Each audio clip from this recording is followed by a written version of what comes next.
ஒருத்தர் நல்லா இருக்கும்போது எந்த ஒரு இதுவும் அறிகுறியும் எங்களுக்கு தெரிய போறது கிடையாது. வீட்ல ஒரு துர்மரணமோ, இல்ல அங்க ஒருத்தங்க இறக்க போறாங்க அப்படிங்கிற மாரி இருந்தாக்கா, வீட்டுக்கு சம்மந்தமே இல்லாம ஒரு நாய் அங்க ஊள விட்டுக்கிட்டே இருக்கும். பொருத்தம் கொண்டாடி உள்ள அப்பா, அம்மாவோ, மத்த தமிழர்கள் எல்லாருமே நல்லா தான் இருப்பாங்க. திடீர்னு பார்த்தா அவங்களுக்கு என்னன்னா, கெட்ட கனவு திடீர்னு யாராவது இறந்து போற மாரியோ, இல்லைன்னா இறந்தவங்க வந்து நம்மள வந்து எதாவது அமுத்துற மாரியோ, இல்ல வேற ஒரு சில விஷயங்கள். இல்ல வீட்ட சுத்தி ஏதாவது துர்நாற்றம் இருந்துட்டே இருக்கும். கனவுங்கிறது மிகப்பெரிய ஒரு விஷயம் தான். அதுக்குள்ள நிறைய அமானுஷ்யங்களும் புதைஞ்சிருக்கு. இப்போ வீட்ல ஒரு கெட்டது நடக்க போதோ, இல்ல ஒரு கெட்ட சக்தி உள்ள நுழைய போகுது அப்படிங்கிறது, குலதெய்வத்தோட அனுகிரகம் அந்த வீட்ல இருந்தாக்க, குலதெய்வமே வந்து காட்டி வா என்னோட இடத்துக்கு வா, இல்லைன்னா சாமி கும்பிடு, இல்லைன்னா வேற ஒரு சில விஷயத்த நம்ம வீட்ல வளர்க்குற செல்ல பிராணிகள் ஏதாவது திடீர்னுட்டு இறக்க நேரிடும். பசுமாட்டுக்கு வந்து இந்த ஆத்மா நடமாட்டங்கள் இருந்தாக்கா அதுக்கு தெரியும். அதுவே நான் மாடே பார்த்தீங்கன்னா நைட்டு ரொம்ப கத்த ஆரம்பிச்சு. பள்ளி இருக்கு இல்லையா? நேர்மறை சக்தி உள்ள ஒரு விஷயம். வீட்ல ஏதோ ஒரு கெட்டது நடக்க போகுது, இல்ல வேற ஏதாவது ஒரு சம்பவம் நடக்க போகுது, எதிர்மறை சக்தி வீட்டுக்குள்ள வரப்போகுது. தெற்கு பக்கம் இருந்து பார்த்தீங்கன்னா, பல்லி ஓயாம கத்திட்டே இருக்கும். அந்த இப்போ கூட வந்து இங்க பல்லி அடிக்குது. கேள் நேயர்களுக்கு வணக்கம். இன்று நம்முடன் இணைந்திருப்பது மாந்திரிகர் வராகி சித்தர் அவர்கள். வணக்கம் சார். ஆன்மீக நாடு அனைத்து அன்பர்களுக்கும் வராகி அன்னையின் ஆசி பலிதமாகும். வணக்கம். சார், இப்போ ஒருத்தவங்க வீட்ல வந்து தீய சக்தி இருக்குன்னா, அதுக்கான அறிகுறிகள நம்ம வந்து எப்படி தெரிஞ்சுக்கலாம்? இப்போ பொதுவா பார்த்தீங்கன்னா, ஒவ்வொரு வீட்லயும் தீய சக்தியோ, இல்ல தீய சக்தியோட நடமாட்டம் அந்த மாரி ஏதாவது ஒரு சிம்டம்ஸ் இருந்ததுன்னா, அதுக்கு என்ன மாரி அந்த அறிகுறி இருக்குங்கிற மாரி நீங்க கேள்வி கேட்குறீங்க. இப்போ பொதுவா பார்த்தீங்கன்னா, இப்போ ஒருத்தர் நல்லா இருக்கும்போது எந்த ஒரு இதுவும் அறிகுறியும் எங்களுக்கு தெரிய போறது கிடையாது. கொஞ்சம் வீட்ல எந்த பிரச்சனையோ, இல்ல மத்த மாந்திரீக பாதிப்போ, இல்ல வேற எங்கேயாவது போய் ஏதாவது ஒரு பிரச்சனை இழுத்துட்டு வந்தாக்கா, அதுக்குண்டான அறிகுறி எப்படின்னு பார்த்தாக்கா, இல்ல வீட்ல ஒரு துர்மரணமோ, இல்ல அங்க ஒருத்தங்க இறக்க போறாங்க அப்படிங்கிற மாரி இருந்தாக்கா, என்ன மாரி அறிகுறி வரும்னா, ஆ பார்த்தா நம்ம வீட்டுக்கு சம்மந்தமே இல்லாம ஒரு நாய் அங்க ஊள விட்டுக்கிட்டே இருக்கும். பார்த்தீங்கன்னா, பக்கத்துல இருக்க நாய் அதுவரைக்கும் நல்லா தான் இருக்கும். பகல் ஃபுல்லா நல்லா தான் இருக்கும். இந்த நைட்டு மட்டும் பார்த்தீங்கன்னா, இல்லைன்னா அது பகல்லையா இருந்தாலும் சரி, நைட்டா இருந்தாலும் சரி, அந்த யாரு அந்த அவங்க அந்த அமானுஷ்யம் உள்ள அந்த இந்த மாரியான பிரச்சனைக்குரிய நபர் வீட்டுக்கு பக்கத்துல, அது ஊளை விட்டுக்கிட்டே இருக்கும். தொடர்ந்து ஊள விட்டுக்கிட்டே இருக்கு. நீங்க என்னதான் இது பண்ணாலும், அத ஊள விடுறது நிறுத்தவே நிறுத்தாது. அப்போ அந்த இடத்துல, அந்த பர்ட்டிகுலர் வீட்ல இருக்கவங்கள்ல கண்டிப்பா ஏதோ ஒரு துர்மரணமோ, இல்ல ஏதோ ஒரு இழப்ப சந்திக்கிறதுக்கு நிறைய வாய்ப்பு இருக்கு. ஆ இது ஒரு ஒரு மாதிரியான அறிகுறி. கண்டிப்பா ஊளை விட்டாவே ஒரு நாய் வந்து ஒரு இடத்துல வந்து ஊளை விட்டாவே, அது பொதுவா அதுக்கு என்ன பிரச்சனையோ அப்படிங்கிற மாரி நம்ம பொதுவா பேசிட்டு போவாங்க. ஆனா, இங்க ஒரு சம்மந்தமே எல்லார் வீட்லயும் நாய் அது ஊள விடாது. பர்ட்டிகுலரா யாருக்கு அந்த பிரச்சனை இருக்கோ, யார் வீட்ல ஒரு பிரச்சனை வரப்போதோ, இல்ல பிரச்சனை இருக்கோ, அது சார்ந்து அந்த சம்மந்தப்பட்ட வீட்டுக்கிட்ட தான் நாய் ஊளையிடும். அந்த ஊளையிட்டுச்சுனாவே கண்டிப்பா அந்த இடத்துல ஒரு இழப்புங்கிறது கண்டிப்பா அது இருக்கும். அதுபோல பார்த்தீங்கன்னா, அந்த பல்லி இருக்கு இல்லையா? பல்லி பார்த்தீங்கன்னா, தெற்கு சைட்ல இருந்து ஓயாம இது பல்லி வந்து நல்ல சகுனமும் குடுக்கும். பல்லி பார்த்தீங்கன்னா, நேர்மறை சக்தி உள்ள ஒரு விஷயம். வீட்ல ஏதோ ஒரு கெட்டது நடக்க போகுது, இல்ல வேற ஏதாவது ஒரு சம்பவம் நடக்க போகுது, இங்க வேற ஏதாவது அறிகுறி, அதாவது எதிர்மறை சக்தி வீட்டுக்குள்ள வரப்போகுது, இல்ல இருக்கு அப்படின்னு காட்டுறதுக்கு என்ன பண்ணுவோம்னா, இங்க அ தெற்கு பக்கம் இருந்து பார்த்தீங்கன்னா, பல்லி ஓயாம கத்திட்டே இருக்கும். அந்த பல்லி சவுண்ட் வருதுன்னு நம்ம சொல்லுவாங்க இல்லையா? அது ஓயாம கத்திட்டே இருக்கும். நிறுத்தாம கத்திட்டு ஆனா என்னதான் நம்ம விரட்டினாலும் அந்த சவுண்டு தொடர்ந்து இருந்துகிட்டே இருக்கும். இப்ப அந்த இடத்துல தெற்கு சைடு இருந்து பல்லி இந்த மாதிரியான சவுண்ட் விடும்போது, நம்ம அதையும் ஒரு அறிகுறியா எடுத்துக்கலாம். அதுக்கு அடுத்து பார்த்தீங்கன்னா, வீட்ல ஆ கெட்ட கனவு ஏன்னா நல்லா இருப்பாங்க. ஏன்னா புருஷன் பொண்டாட்டியோ, இல்ல அப்பா, அம்மாவோ, மத்த தமிழர்களோ எல்லாருமே நல்லா தான் இருப்பாங்க. திடீர்னு பார்த்தா அவங்களுக்கு என்னன்னா, கெட்ட கனவு திடீர்னு அ யாராவது இறந்து போற மாரியோ, இல்லைன்னா இறந்தவங்க வந்து நம்மள வந்து ஏதோ அமுத்துற மாரியோ, இல்ல வேற ஒரு சில விஷயங்கள் அவங்க கனவுல பார்த்தீங்கன்னா, ஒரு கேட்டதெல்லாம் தொடர்ந்து அந்த கெட்ட கனவாவே வந்துட்டுருக்கும். இல்ல வீட்ட சுத்தி ஏதாவது துர்நாற்றம் இருந்துகிட்டே இருக்கும். துர்நாற்றம் நம்மள சுத்தி இருந்துகிட்டே இருக்கும். அப்ப இதெல்லாம் வந்து நம்ம தெரிஞ்சுக்கலாம். நம்மள சுத்தி ஏதோ நடக்குது. இல்ல என்ன ஏதாவது ஒரு சமிக்கை. நமக்கு இதெல்லாம் நமக்கு வந்து மாந்திரீகம் சம்மந்தப்பட்டதோ, இல்ல மத்த அறிகுறிக்கான ஒரு சமிக்கை. இப்ப பொதுவா நம்ம பார்த்தீங்கன்னா, எனக்கு கண்ணு துடிச்சுக்கிட்டே இருக்கு. எனக்கு எப்ப பார்த்தாலும் திடீர்னு பார்த்தீங்கன்னா, எனக்கு கண்ணு துடிச்சுக்கிட்டே இருக்கும்பேன். கண்ணு துடிக்கிறதுல அது ஒண்ணு அதுலயும் நெறைய அறிகுறிகள் இருக்கு. கண்ணு விடாம ஒரு பக்கம் துடிச்சுக்கிட்டே இருந்ததுன்னா, ஏதாவது ஒரு கெட்டது நடக்க போகுது. இல்ல ஏதாவது ஒரு சம்பவம் நடக்க போகுது. அப்படிங்கிற மாரி ஒரு சிலத சமிக்கைய நமக்கு காட்டுறதுக்கு தான் அந்த கண்ணு துடிக்கிறது. அது மாரி இந்த கை அரிக்கிறதுக்கெல்லாம் நம்ம நம்ம கேள்விப்பட்டிருப்போம். அ என்னது எனக்கு கை அரிச்சுக்கிட்டே இருக்குண்ணே, அது பணம் வரப்போகுது. இதெல்லாம் வந்து சும்மா இன்னைக்கு நேத்தோ யாரும் எதுவும் சொல்லி இது ஆதிகாலத்துல இருந்தே தொன்று தொட்டு வர பழக்கமுறை. இது இன்னைக்கு வந்து நம்ம மாடர்ன் யுகத்தில் வந்து இல்லை இதெல்லாம் வந்து தவறு, இதெல்லாம் சும்மா ஏதோ போகிற போக்கில் சொல்கிறது அப்படின்னு. இதெல்லாம் ஒரு ஒரு ரெகுலராக ஒரு மனுஷன் ரொட்டீனாக இருக்கிற வாழ்க்கையில் திடீர்னு பார்த்தீங்கன்னா அவனுக்கு பார்த்தீங்கன்னா இப்போ உங்களுக்கே பார்த்தீங்கன்னா திடீர்னு ஒரு நாள் கண்ணு துடிக்குதுன்னா நீங்களே யோசிப்பீங்க, என்னடா அது இத்தனை நாள் நல்லா தானே இருந்தோம் திடீர்னு கண்ணு துடிக்குது. அதேமாரி நல்லா இருக்கிற ஒருத்தனுக்கு திடீர்னு பார்த்தீங்கன்னா கை அரிக்கும். கை அரிக்குன்னா அப்போவே பொதுவாகவே எல்லாம் என்ன சொல்லுவாங்க, ஓ பணம் வரப்போதோ ஓகே அப்படின்னு சொல்லிட்டு. இல்லை நம்ம வீட்டில் ஏதாவது எதையாவது எங்கேயாவது நம்ம வீட்டில் எதையாவது தாண்டிட்டு வந்துட்டோம், இல்லைன்னா வீட்டு அந்த இப்போ கூட வந்து இங்கே பள்ளி அடிக்குது சவுண்ட் விடுது. வீட்ல ஏதாவது வந்து பார்த்தீங்கன்னா, உள்ள நுழையும்போதோ, இல்லைன்னா பாதை எரிச்சல் இருந்துகிட்டே இருக்கும். பாதை எரிச்சல் இருந்தாவே நமக்கு ஒரு சிலத நம்ம இங்க புரிஞ்சுக்கலாம். இங்க ஏதோ ஒரு விஷயம் நம்மள சுத்தி நடக்குது, அப்படிங்கிற மாரி நம்ம புரிஞ்சுக்கலாம். இந்த மாரி அத சார்ந்து நெறைய விஷயங்கள். நம்ம வீட்ல வளர்க்குற செல்ல பிராணிகள் ஏதாவது திடீர்ன்ட்டு இறக்க நேரிடும். இந்த மாரி இத சார்ந்து இன்னும் நெறைய விஷயங்கள் இருக்கு. இந்த கண்ணு துடிக்கிறதுன்னு சொல்லியிருந்தீங்க ம், சார். கண்ணு துடிக்கிறது வந்து இப்போ இடது கண்ணுக்கு துடிச்சா நல்லது நடக்கும். வலது கண் துடிச்சா கெட்டது நடக்கும் அப்படின்னு சொல்றாங்க. ம். அது உண்மையிலேயே அந்த மாரி துடிக்கிறதுனால இந்த விஷயங்கள் நடக்கும் அப்படின்றது உண்மையா? ஏன்னா பொதுவாவே பார்த்தீங்கன்னா, இடது கண், வலது கண்ணுங்கிறத விட, நமக்கு இது சாதாரணமா இப்போ நீங்களே எடுத்துக்கங்க. உங்களுக்கு என்னைக்காவது திடீர்னு க இப்போ இப்போ ரொட்டீனா இருக்கிற லைஃப்ல எப்பவாவது கண்ணு துடிக்குதா? கிடையாது. நமக்கு ஒரு சில விஷயத்த நடக்குது, நடந்திருக்கு அப்படிங்கும்போது, இப்ப நமக்கு ஒரு விஷயம் நடக்க போகுது அப்படின்னாக்கா, இந்த வலது கண் துடிக்கிறது, நல்லது கண் துடிக்கிறது, ஒரு நல்ல விஷயம் நடக்க போகுது அப்படிங்கிறதுக்காக அறிகுறியாவா நம்ம அத எடுத்துக்கலாம். இப்ப இடது கண் துடிக்குது, ஏதாவது விடாம துடிச்சுக்கிட்டு இருக்கு அப்படின்னாக்கா, ஒரு கெட்ட விஷயம் நடக்க போகுது. அப்போ இதெல்லாம் வந்து என்னன்னா, ஒரு சில விஷயத்த சமிக்கைகள். கொஞ்சம் அலர்ட்டா இரு. இப்போ வண்டி வாகனத்தில போகும்போது கவனமா இரு. இல்ல நம்மள சுத்தி என்ன நடக்குது அப்படிங்கிறது தெரிஞ்சு கொஞ்சம் அலர்ட்டா இருக்கிறது. சரி, இப்போ இந்த கண்ணு துடிக்கிறது அப்படின்னு சொல்லுவாங்க. இடது கண்ணு துடிச்சா நல்லது நடக்கும். வலது கண் துடிச்சா கெட்டது நடக்கும் அப்படின்னு சொல்றாங்க. உண்மையிலேயே அந்த மாரி துடிச்சா இந்த மாரி நடக்கும்ன்றது உண்மையா?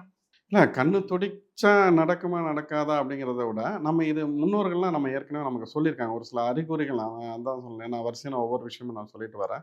ஆ இப்போ கண்ணு துடிக்குது. இப்போ வலது கண் இப்போ ஒரு வீட்ல குடும்பத்தில ஒரு நல்ல விஷயம் நடக்க போது, ஒரு நல்ல தகவல் வரப்போகுது, இல்ல வெளிநாடு போறதுக்கோ, இல்ல வெளிமாநிலம் போறதுக்கோ, ஒரு வேலை மாறுதலுக்கோ, ஏதோ ஒரு விஷயத்துக்கு அவங்கவங்க இடம் சார்ந்து அவங்கவங்களுக்கு தகுந்த மாரி ஒரு சில விஷயம் நடக்கும். அப்போ அந்த நேரத்தில வந்து என்ன ஆகுது, அவங்களுக்கு அந்த ஒரு சில கண் துடிப்பு பார்த்தீங்கன்னா, வலது கண்ணு திடீர்னு என்னைக்கு இல்லாம திடீர்னு துடிச்சுட்டே இருக்கும். துடிச்சிருந்தாக்கா, அப்போ அவங்களுக்கு அத சார்ந்து பார்த்தீங்கன்னா, அன்னைக்கோ இல்ல மறுநாளோ ஏதோ ஒரு நல்ல செய்தி அவங்களுக்கு வரப்போகுதுன்னு அர்த்தம். அது வரும். வந்திருக்கு. இது இது இயல்பாவே இத அனுபவிச்சவங்களுக்கு தான் தெரியும். சும்மா போற போக்குல இல்ல அதெல்லாம் கண்ணு துடிக்கிறதுலாம் என்ன, அதுக்கு ஒரு விஞ்ஞான ரீதியா ஒரு இது பண்ணலாம். இதெல்லாம் விஞ்ஞானத்த விட விஞ்ஞானத்துக்கு அப்பன் யாருன்னா, நம்ம தான் எல்லாத்துக்குமே விஞ்ஞானத்த சொல்லிக் குடுத்ததே பார்த்தீங்கன்னா, நம்மளோட சித்தல் பெருமக்கள் தான். அன்னைக்கே நவகோள்களு, மத்த கிரகங்களு இது எல்லாத்தையுமே இது பண்ணி கோயிலா இன்னைக்கு வச்சு வழிபாடு செய்றது எல்லாமே அனைத்துக்கும் ஆதி மூலம் எங்கன்னா நம்ம சித்தர் பெருமக்கள் தான். அவங்க ஒவ்வொருத்தரும் ஒவ்வொரு விஷயம் சொல்லிட்டு போறாங்கன்னா, நம்ம முன்னோர்கள் ஒரு விஷயம் சொல்றாங்கன்னா, அத கண்டிப்பா காரண காரியம் இல்லாம இருக்காது. கண் கண்ணு துடிக்கிறது வந்து ஒரு அறிகுறி. நம்மள தெளிவுபடுத்திக்கிறதுக்கு ஒரு அறிகுறி. அதுபோல வலது கண்ணு துடிக்கிறது வந்து ஒரு சில விஷயத்த சமிக்கைய நமக்கு சொல்ல வருது. அது நல்ல விஷயமா இருக்கலாம். இல்ல நல்ல நடக்க போற நல்லதா இருக்கலாம். வேற ஏதாவது அது சார்ந்து நமக்கு வர விஷயங்கள ஒரு இன்டர்வியூ நம்ம ஜெயிக்க போறோம். இல்லன்னா அடுத்தது நமக்கு ஏதோ ஒரு வேலை மாறுதல். இது சார்ந்து என்னென்ன விஷயமோ அவங்களுக்கு ஒவ்வொருத்தருக்கும் ஒவ்வொரு தேவை இருக்கு. எல்லாரும் ஒரே மாரி இருக்கறதில்ல. அதாவது அவங்களுக்கு சார்ந்த மாரி ஒரு சில விஷயங்கள் நடக்கும். அது கண்ணு துடிக்கிறது, வலது கண்ணு துடிக்கிறது நல்ல விஷயம் தான். இப்ப அதுபோல இடது கண்ணு அப்படின்னு பார்த்தீங்கன்னா, இடது கண்ணும் இதே மாரி தான். இடது கண்ணு என்னன்னா, என்ன சொல்லுவாங்க, பயப்படுவாங்க. ஏதாவது ஒரு கெட்டது நடந்துருமோ? இல்ல கெட்டது நடக்கறதுக்கு ஒரு அறிகுறின்னா, கண்டிப்பா. இப்ப அது ஏன் அப்ப அந்த இடது கண் துடிக்குது அப்படின்னா, கொஞ்சம் கவனமா இருக்கலாம். இப்ப நம்ம ஒரு வண்டியிலயே நம்ம போறோம் அப்படின்னா, என்ன பண்ணுவோம்? சரி கொஞ்சம் கவனமா அப்ப என்ன சொல்லுவாங்க, பெரியவங்க என்ன சொல்லுவாங்க, "இல்ல வீட்ல இரு. இல்ல கண்டிப்பா போயே தீரணும்னா, அ கவனமா போயிட்டு வா." அப்படிங்கிறது ஒரு எச்சரிக்கை சமிக்கை தான். இதெல்லாம் வந்து ஒரு எச்சரிக்கை தான். அவ்வளோதான். இதெல்லாம் வந்து நம்ம இத பார்த்து புரிஞ்சு நடந்துக்கிறதுக்கு இது ஒரு வாய்ப்பு. இப்ப இந்த பொறை ஏறும்ல சார். நார்மலா ம். வந்து சாப்பிடுறப்போ வந்து பொறை ஏறும். உடனே சொல்லுவாங்க, "இல்ல என்ன பத்தி என்ன யாரோ திட்டுறாங்க. இல்ல என்ன யாரோ வந்து யோசிச்சுட்டு இருக்காங்க. அதனால தான் எனக்கு பொறை ஏறுது" அப்படின்னு சொல்லுவாங்க. ஆனா சயின்டிஃபிக் ரீதியா நம்ம சாப்பிடுறப்போ சரி, நம்மள துவாரங்கள் 2மே வந்து ஓப்பன்ல இருக்கனால தான் நம்மளுக்கு பொறை ஏறுது அப்படின்னு சொல்றாங்க. அது உண்மையா? இப்போ சயின்ஸு இது அதான் இப்ப நம்ம அதுக்கு ஒரு நான் விளக்கமே சொன்னேன். நம்ம வந்து நம்ம எதெல்லாம் விட்டுட்டு வந்தோமோ, அதுக்கு ஒரு விஷயத்த எடுத்து அவங்க இந்த மாரியான அ இப்ப நீங்க சொல்றீங்களா, 2 குழாயில அடைப்பு இருப்பதனால புரையறது அப்படின்ட்டு. நான் அதுக்கு ஒரு ஒரு சின்ன விளக்கம் சொல்றேன். இப்ப இன்னைக்கு சயின்ஸ் வளர்ந்த காலம் 1000 விஷயங்கள நம்ம வளர்ந்துருக்கு. சரியா? அப்படி வளர்ந்த விஷயத்துல ஒரு பெண்ணா பார்த்தீங்கன்னா, நீங்களே எடுத்துக்கலாம். ஒரு 70 வயது ஒரு பெண்மணிக்கு இன்னைக்கு மாதவிடாய் அவங்களுக்கு இருக்கு. இத்தனைக்கும் அவங்களுக்கு எல்லா டெஸ்ட் எடுத்து பார்த்தாங்க. எல்லா விஷயம் பண்ணிட்டாங்க. அது சார்ந்து எல்லா ட்ரீட்மெண்ட் குடுத்தாங்க. எல்லாமே நார்மலா இருக்கு.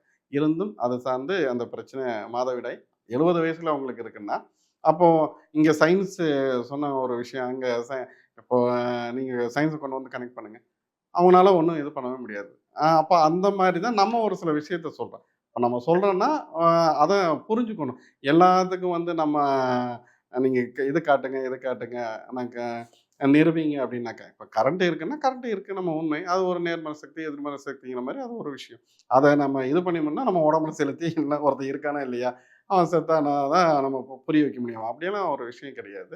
நம்ம ஒரு விஷயத்த சொன்னா, ஒருத்தன் அனுபவிச்சவனுக்கு தானே அந்த வலியும், வேதனையோ, இல்ல அந்த ஒரு அதுக்கு உண்டான பலன் என்னங்கிறது அவனுக்கு தெரியும். அனுபவிச்சு சொல்றான்னா, இல்ல முன்னோர்கள் நம்ம சொல்றாங்கன்னா, சும்மா சொல்லிட்டு போகல. அதுக்கெல்லாம் காரண காரியத்தோட தான் சொல்லிட்டு போயிருக்காங்க. இப்போ நீங்க சொல்லியிருந்தீங்க, நாய் ஊளையிட்டா தான் அந்த தீய சக்தி ஏதாவது இருந்தா நாய் ஊளையிடும் அப்படின்னு சொல்லிட்டு. அது மாரி வந்து மாடுக்கு ஏதாவது ஒரு அறிகுறி தெரியுமா? கண்டிப்பா. மாட்டுக்கு வந்து இப்ப பொதுவாவே என்ன சொல்லுவாங்கன்னா, பசுமாட்டுக்கு வந்து இந்த ஆத்மா நடமாட்டங்கள் இருந்தாக்கா அதுக்கு தெரியும். அதுவே நான் மாடே பார்த்தீங்கன்னா, நைட்டு ரொம்ப கத்த ஆரம்பிச்சுரும். இப்போ ஒரு சில தோட்டத்திலயோ, இல்ல அந்த பண்ணையில வச்சிருப்பாங்க இல்லையா? பசுமாடு பார்த்தீங்கன்னா, கத்த ஆரம்பிச்சுரும். அங்க ஏதாவது ஒரு துர்ஆத்மாக்களோ, ஏதோ ஒரு கெட்ட சக்தி, ஒரு நடமாட்டம் இருந்தாவே, ஆ பயங்கரமா சவுண்ட் விட ஆரம்பிச்சுரும். அது நாய் மாரி தான். அதுவும் பயங்கர சவுண்ட் விட ஆரம்பிச்சுரும். அதுலயும் நம்ம புரிஞ்சுக்கலாம். தோட்டத்துக்காரங்கலாம் என்ன பண்ணுவாங்கன்னா, டக்குன்ட்டு இல்ல அந்த இடத்துக்கு ஏதோ பந்து பண்றதோ, இல்ல மாட்டுக்கு ஏதாவது ஒரு சில விஷயத்த பண்றதோ, இதெல்லாம் பண்ண மாட்டுக்கும் கண்டிப்பா எதிர்மறை சக்திகள தெரிஞ்சு குடுக்குற, அறிஞ்சு குடுக்கக்கூடியதான அது சக்தியெல்லாம் இருக்கு. ஏன்னா நார்மலா படத்துல தான் பார்த்துருக்கோம். மாடு வந்தா ஒரு வீட்டுக்குள்ள ஏறாது. மாடு அப்படியே பயந்து ஓடி போயிடும். ஏன்னா ஒண்ணு அந்த வீட்ல வந்து தீய சக்தி இருக்கு. அதனால தான் மாடு வந்து உள்ள ஏறல. இல்ல அந்த வீட்ல இருந்து ஏதாவது பொருள் குடுத்தா சாப்பிடல அப்படின்ற மாரி சொல்லுவாங்க. அதெல்லாம் வந்து இந்த மாரி ஒரு தீய சக்தி இருக்கிறதுனால தான் அந்த மாரி விஷயங்கள் இல்ல நடக்கும். தீய சக்தி, நல்ல சக்திங்கிறத விட, நம்ம இப்போ ஒரு வீடு நம்ம பால் காய்ச்சுறோம். பால் காய்ச்சணும்னா யாரும் முதல்ல பசுமாட்டையும், அந்த கன்னுக்குட்டியும் தான் நம்ம வீட்டுக்குள்ளேயே ஏத்துறோம். நம்ம இது வந்து சும்மா போற போக்குல ஏதோ ஒரு இது ஏன் இல்ல காளமாட்டையோ, எருமை மாட்டையோ நம்ம வீட்டுக்குள்ள கொண்டு வரலாம் இல்லையா? இல்ல வேற ஏதாவது ஒரு விலங்க கொண்டு வரலாம் இல்லையா? ஏன் அப்ப வாழையடி வாழையும் நம்ம சொல்லி வச்சிருக்கோம். அனுபவத்துல உணர்ந்தவன் ஒரு விஷயத்த சொல்றாங்கன்னா, நம்ம அத கேட்டு செய்றோம். இப்ப இன்னைக்கும் பல வீட்ல வந்து ஒரு பூஜை பண்ணும்போது முதல்ல பசுமாட்ட தான் கொண்டு வராங்க. அந்த கன்னுக்குட்டிய தான் உள்ள கொண்டு வராங்க. ஏன்னா, பசுமாட்டு லட்சுமி கடாட்சம் உண்டானது. அ அந் அதுக்கு வந்து ஒரு நேர்மறை சக்தி உள்ள ஒரு நம்ம பிராணி. அவ்வளோதான். அத நம்ம தெய்வமா வழிபடுறோம். முன்காலத்துல நம்ம என்னன்னா வந்து, இன்னைக்கு தான் நம்ம சிலை வழிபடணும். நம்மளோட மிருகங்கள் தான். அதாவது ஆடா இருக்கட்டும், மாடா இருக்கட்டும், பன்றியா இருக்கட்டும், மத்த யானையா இருக்கட்டும், மத்த புலியா இருக்கட்டும், எந்த விலங்கு நம்ம இதெல்லாம் தான் நம்ம கடவுளா வழிபட்டது. இங்க பார்த்தீங்கன்னா, ஆதிகாலத்துல இருந்து வழிபட்டது என்னன்னா, இதெல்லாம் தான். நம்ம பார்த்தீங்கன்னா, மத்த சமுதாயத்த விட, நம்ம தமிழ் சமுதாயம், நம்ம தமிழ் குடியெல்லாம் வந்து என்ன பண்ணுவாங்கன்னா, மிருகங்கள தான் நம்ம அதுக்கு உண்டான நம்ம மரியாதை குடுத்து, அதத்தான் வந்து நம்ம ஒரு தெய்வமா வழிபாடு பண்றோம். அதுதான் இன்னைக்கு இந்த பசுவதை, மத்த விஷயத்தெல்லாம் நம்ம பேசும்போது, அதெல்லாம் நம்ம பேசுறாங்க ஒழிய, அது மத்தவங்களுக்கு தவறான புரிதலா இருக்கு. நம்ம வந்து மிருகங்கள வந்து கண்டிப்பா மிருகங்கள விட அத நம்ம தெய்வமா மத்தவங்க புரிதலுக்காண்டி சொல்றேன். தெய்வமா நம்ம வழிபாடு செய்றோம். அதனால தான் இந்த பசு வழிபாடு, பசுவுக்கு நேர்மறை சக்தி இருக்குங்கிறதெல்லாம் நமக்கு தெரியும். சரி இப்போ ஒரு வீட்ல ஒரு ஆபத்து நடக்க போகுது அப்படின்னா, கனவு வரும் அப்படின்னு நீங்க சொல்லியிருந்தீங்க. அந்த கனவு வந்து யாருக்கு வரும்? இல்ல அந்த வீட்ல இருக்க எல்லாருக்குமே வந்து அந்த கனவு வரும். இப்ப பொதுவா பார்த்தீங்கன்னா, அந்த அந்த இந்த மாரியான தீய சக்தி உள்ள இடத்துல வந்து, அ அவங்களுக்கு அந்த வீட்ல இருக்கவங்களுக்கு கெட்ட கனவு வரும் அப்படிங்கிற மாரி சொல்லியிருக்கேன். கெட்ட கனவுனா வந்து எல்லாத்துக்குமே வந்துராது. இப்போ ஒருத்தரோட கிரக சூழ்நிலைன்னு ஒண்ணு இருக்கு, தசாபுத்தின்னு ஒண்ணு இருக்கு. அவனோட யார் என்ன சம்பாதிச்சு வச்சிருக்காங்க. இப்போ ஒரு குடும்பத்தில ஒருத்தன் நல்லவனா இருப்பான். ஒருத்தன் வந்து கொஞ்சம் கெடுதல் பண்றவனா இருப்பான்.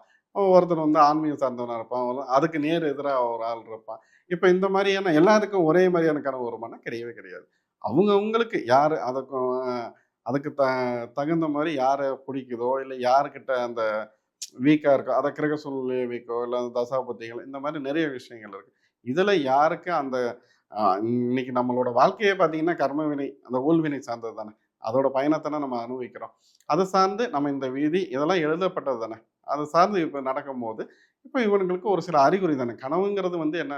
ஒரு கெட்ட விஷயத்த இந்த மாரி நடக்க போற ஒரு விஷயத்த காட்டிக் குடுக்குறது. இல்லைன்னா, நமக்கு இறந்தவர்கள் யாராவது கனவுல வந்தாவோ, இல்ல தெய்வம் நம்ம கனவுல வந்து ஒரு சில விஷயத்த அறிகுறிய காட்டிக் குடுக்கும். இந்த மாரி ஒரு விஷயம் நடக்க போகுது. இல்ல கவனமா இரு. சில பேர் பார்த்தீங்கன்னா, கனவு கண்டுட்டு விட்டுருப்பாங்க. ஒரு விஷயம் நடக்க போது, இல்ல எங்கேயோ போற மாரி ஒரு தெருவோ, ஏதோ ஒரு விஷயம் நடந்திருக்கும்.